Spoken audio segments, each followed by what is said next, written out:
रीना की माँ सुशीला उसे जोर जोर से डांट रही थी। क्यों रे, शर्म नहीं आती? इतनी बड़ी बाहुबली जैसी थाली लेकर बैठ जाती है।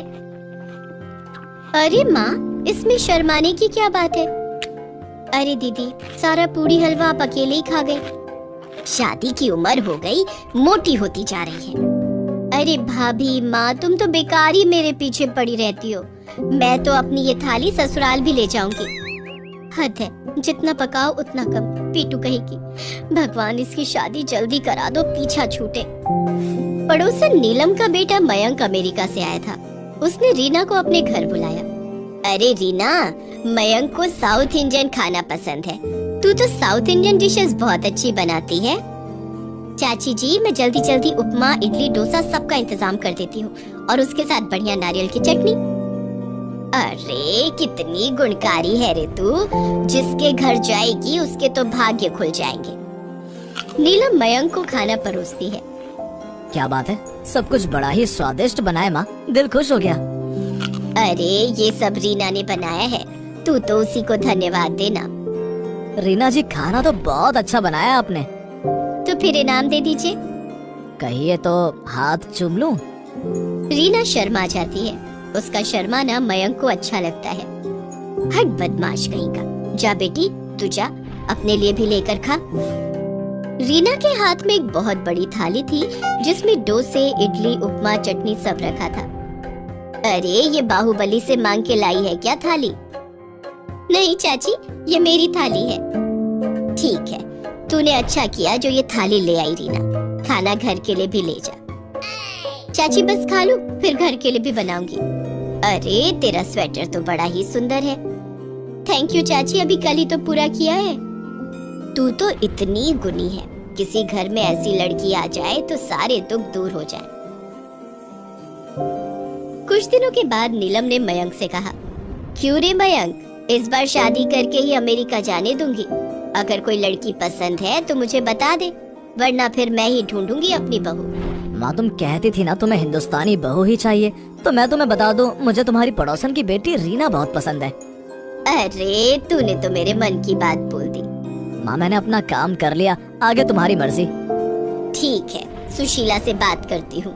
घर बैठे उसे भी सोने जैसा लड़का मिल जाएगा और मुझे हीरे जैसी बहू। सुशीला, तेरी रीना का रिश्ता लाई हूँ। अरे बेटी का ब्याह करना है या नहीं? तभी उसे रीना दिखाई पड़ती है, जो उसी बड़ी थाली में ढेर सारी सब्जी, पराठों का पहाड़ लेकर जा रही थी। अरे चाची जी, माँ छत पर धूप सेक रही है। वो तो ठीक है, पर तू क्या कर रही है? भाभी ने नाश्ते के लिए आलू के पराठे बनाए हैं, सबको बांटने जा रही है। थोड़ी मोटी है, पर मयंक को पसंद है। नीलम की बात सुनकर सुशीला बहुत खुश हो जाती है। रीना और मयंक की शादी हो जाती है। बहू, अब घर की लक्ष्मी, अन्नपूर्णा सब तुम ही हो। रीना कभी घर वालों के साथ बैठकर खाना नहीं खाती। नीलम को लगता कि कितनी संस्कारी है, सबको खिलाकर ही खाती है। रीना घर संभाल लेती है। घर में नए नए पकवान बनने लगते हैं। एक दिन मयंक की मौसी आती है। क्यों रे मयंक, कैसा है? जरा मैं भी तो लूं तेरी बहू का सुख। रीना, मौसी जी जो चाहे खिलाओ और खूब सेवा करो मेरी मौसी की। मैं मौसी का पूरा ध्यान रखूंगी। अगले दिन ये पेंटिंग, सोफे कवर, रंगोली, सब का सब इसी का कमाल है। मौसी जी वो भी खुश है, तभी तो उसका वजन 72 किलो हो गया है। बड़ा बदमाश है तू, चल भाग यहाँ से।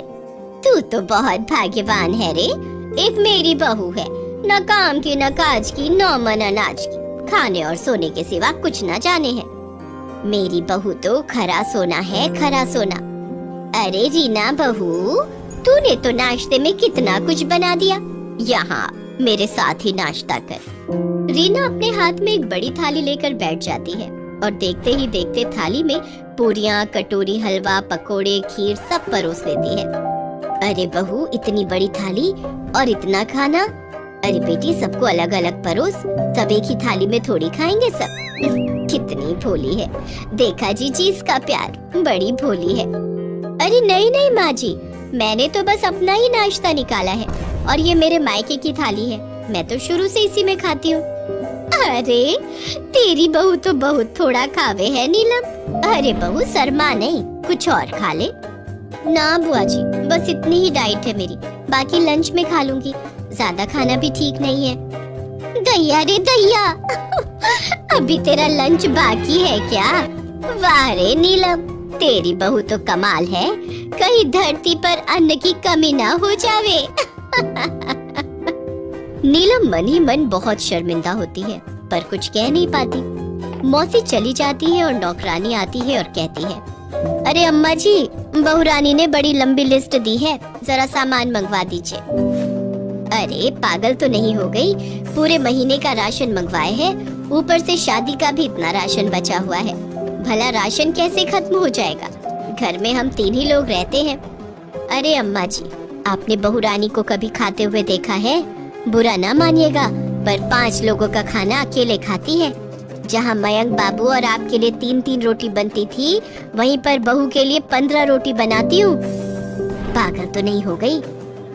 अरे अम्मा जी, घर पर सब्जी भी 1 किलो से कम तो बनती ही नहीं। अरे अम्मा जी, रोज खाना कम पड़ जावे है।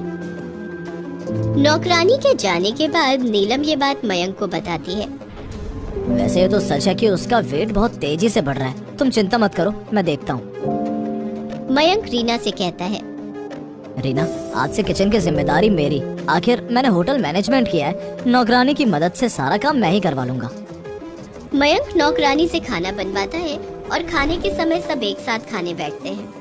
तभी रीना अंदर से अपने लिए खाने की एक थाली लेकर आती है, जिसमें तरह तरह के पकवान और खाने की चीजें होती हैं। देखो मयंक, तुम जो खाना चाहते हो खाओ, पर मैं अपना खाना खुद ही बनाऊंगी। पर बहू, इतना खाना? ये तो बाहुबली की थाली लगती है, शायद वो भी इतना खाना ना खा पाए। देखो रीना, खाने का शौक बुरा नहीं, पर जरूरत से ज्यादा खाने से शरीर फूल जाता है। मैं सब कुछ बर्दाश्त कर सकती हूँ, पर मेरे खाने को रोकने वालों के साथ मैं नहीं रह सकती। गुस्से में रीना अपने घर चली जाती है। वहाँ जाकर उसे पता चलता है कि वो माँ बनने वाली है। देखिए रीना जी, एक तो आप प्रेग्नेंट हैं, दूसरा आपका वेट ज्यादा है, ये आपके बच्चे की ग्रोथ के लिए ठीक नहीं है, आपको खाना कम करना होगा। रीना डॉक्टर की बात सुनकर घबरा जाती है और मयंक को फोन करती है। माँ सुनेगी तो बहुत खुश हो जाएगी, तुम अपने घर आ जाओ। नहीं, मैं वहाँ कभी नहीं आऊंगी, वहाँ मेरे खाने को टोका गया है। मयंक उसे बहुत समझाता है, पर वो नहीं मानते। तभी उसे अपनी भाभी की आवाज आती है, माँ, मेरे अंदर इतनी रोटियाँ बनाने की ताकत नहीं है, अब तो डॉक्टर ने भी कह दी, फिर अब तो बच्चा भी होने वाला है। क्या करूँ बहू, उसे इतना समझाया। रीना बाहर से लौट जाती है और सीधे अपने घर पहुँचती है। माँ देखो, रीना आ गई, चलो उठो, अब तो खाना खा लो।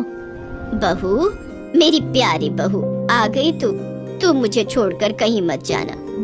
आ तो गई हूँ, पर खाना अपनी बाहुबली थाली में ही खाऊंगी। अरे हमको सब मंजूर है। तो फिर मैं खाना ले आती हूँ। रीना अपनी थाली में फल लेकर आती है और नीलम और मयंक से माफी मांगते हुए कहती है, मुझसे भूल हो गई, आप मेरी भलाई कर रहे थे, मुझे माफ कर दीजिए, लेकिन खाना मैं अपनी थाली में ही खाऊंगी। चाहे उसमें एक थाली रख कर खाऊं। सब उसे गले से लगा लेते हैं और खुशी खुशी रहने लगते हैं। प्रिय दर्शकों, हमें पूरी उम्मीद है कि आपको आज की कहानी बहुत पसंद आई होगी।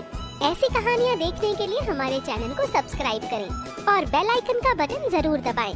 और हाँ, वीडियो को ज्यादा से ज्यादा शेयर करें और लाइक करना ना भूलें। धन्यवाद।